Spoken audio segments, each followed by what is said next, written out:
১০-১২টা বোম্বাই মরিচ দিয়ে হাঙ্গা বছরে এরকম আচার বানিয়ে খাইতে পারবেন। হ্যালো বন্ধুগণ, আসলে আপনারা সবাই ভালো আছেন, মুই কিন্তু ভালো আছি। এই দেখেন, এই যে মনোর ভাই কাঁচা পাহা মিলিয়ে ১০-১২টা বোম্বাই মরিচ আনছে, আর এই মরিচ দিয়ে মুই কিন্তু আচার বানাবো। আর হুদা একদিন নাই, এই এককালে হাঙ্গা বছর বইয়ে খাওয়া যাইবে। যাই হোক, প্রথমে মুই কিন্তু কেসি দিয়ে এরকম কাটার চেষ্টা করছিলাম, কিন্তু কেসিটা ছোট হওয়ার লগে মুই ভালো কাটতে পারি না। এরপর মুই কিন্তু এই যে বডি দিয়ে সুন্দর করে এরকম কাটিয়ে লইতে আসি। আর আস্তে আস্তে একটা বোম্বাই মরিচ একসাথে কিন্তু খাওয়া যায় না। আর এইরকম যদি একটু কাইটে কাইটে লন হেলে কিন্তু এই যে সময় খাইবেন এই সময় অল্প একটু লইয়ে গন্ধ বাস দিয়ে খাইতে পারবেন। যাই হোক, এই যে মুই কিন্তু সব বেবাকার কি যা যা আসলে সবই কিন্তু এরকম গোল গোল হয়ে কাইটে লইছি। আর আপনারা আপনাকে পছন্দ মতন কিন্তু কাইটে লইতে পারবেন। যাই হোক, আসলে বোম্বাই মরিচ ধরা আসলে অনেক সাহস লাগে, কারণ সবাই কিন্তু ইচ্ছে করলেই ধরতে পারে না, কারণ এর দেখলেই অনেকের জাল লাগে। যাই হোক, এই যে মুই কিন্তু তেঁতুলটা আগে থাকতেই ভিজেই ঠিজেই থইছিলাম, এখন হাত দিয়ে এই একটু বালটা বাইরে লইতে আসি। এই যে দেখেন কত সুন্দর বাইরেই গেছে।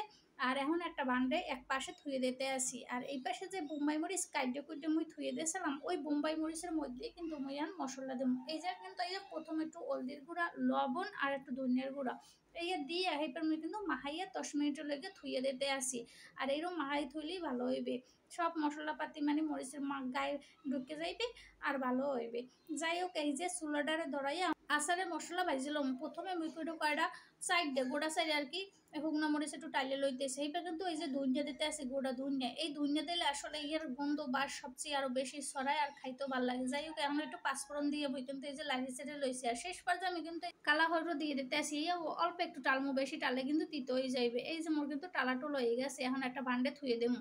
আর এই হরুগুলো এই রুমে কিন্তু গুঁড়ো গুঁড়ো হয়ে দেবো, আর বাইটে দিই নেই।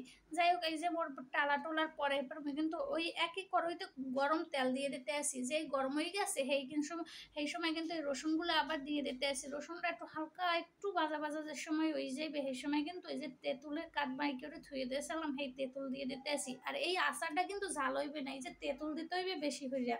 আর দেখতে কিন্তু মনে হইবে জমের ঝাল ঝাল, কিন্তু এই তেঁতুলে কিন্তু সব ঝাল খাইলেই দেবে। আর ওই পাঁচফোড়নের ওই মশলাটা মুই কিন্তু এখন একটু গুঁড়ো করে লইতে আসি। আর এদিকে মুই একটু হালকা অল্প অল্প আছে জাল দিতে আসি। আর এরমই অল্প অল্প আছে, কিন্তু এরম ভাজতে হইবে, আনালে কিন্তু পুড়ে যাইবে। আর এই পাশে আগে থাকতে যে মশলা মাহাই থুই দিয়েছিলাম বোম্বাই মরিচগুলো, ওইগুলো দিয়ে কিন্তু আবার একটু লাড়তে আসি। আর লাড়া ঠাড়া যে সময় এরম এই পর্যায়ে আর কি এইরম যে ওই যে এই সময় মশলাটা যে আগে থাকতে মুই যে বাইডে বুড্ডে থুয়ে দিয়েছিলাম গুঁড়ো হরিয়া আস্তে আস্তে আস্তে না মানে একটু আস্তে আস্তে রাখছি। আর এই গুঁড়ো মশলাটা কিন্তু দিয়ে আবার লাড়িয়ে সেটা লইতে হইবে। আর এর মধ্যে কিন্তু মুই একটু মিষ্টি মানে এই আচারটা আর কি ভালো লাগবে খাইতে, অতটা মিষ্টি হইবে না, কারণ জমের ঝাল আছে টক আছে। আর এর মধ্যে একটু সামান্য পরিমাণ চিনি দিয়ে দিতে আসি। আর বেশি দিন এই আচারটা রাখলে কি একটু ভিনেগার দিতে পারেন, আর ভিনেগার না থাকলে লেবু রস দিলে হইবে। যাই হোক, মুই কিন্তু এই জায়গায় লাগিয়ে সেটা লইতে আসি। আর এই পর্যায়ে মোর কিন্তু আচার হয়ে গেছে, এখন একটা ভান্ডে নামাই থমো, কারণ গরম গরম অবস্থায় বয়ম বইরা কিন্তু আচার থোয়া যাইবে না, হেলে কিন্তু আর কি নষ্ট হয়ে যাইবে। যাই হোক, মুই কিন্তু এখন একটা ভান্ডে আর কি এরকম ঠান্ডা যে হইবে সেই সময় কাছের বয়ম বইরে থুয়ে দেবো। আর এই আচার কিন্তু খিচুড়ি পোলাও বিরিয়ানি সবকিছু লগেই খাইতে ভালো লাগবে। আর এই যে বোম্বাই মরিচের আচার যে একসে ঝাল লাগবে এরম এরম না, ওই যে তেঁতুলে কিন্তু ঝাল খাইয়ে ফেলবে। যাই হোক, এই মোর আচার হয়ে গেছে। মোর এই রেসিপি যে কোনো জায়গাতে একটুকু ভালো লেগে থাকলে অবশ্যই একটা লাইক, সুন্দর কমেন্ট আর ফলো বাটন টিপ দিয়ে আমার পাশে থাকবেন। আর এই রেসিপি দেখে 10-12টা বোম্বাই মরিচ দিয়ে কিন্তু হাঙ্গা বছরে এই আচার বানিয়ে খাইতে পারবেন বোম্বাই মরিচের। তো বন্ধুগণ, আজকে এই পর্যন্তই। আপনারা অনেক অনেক ভালো থাকেন।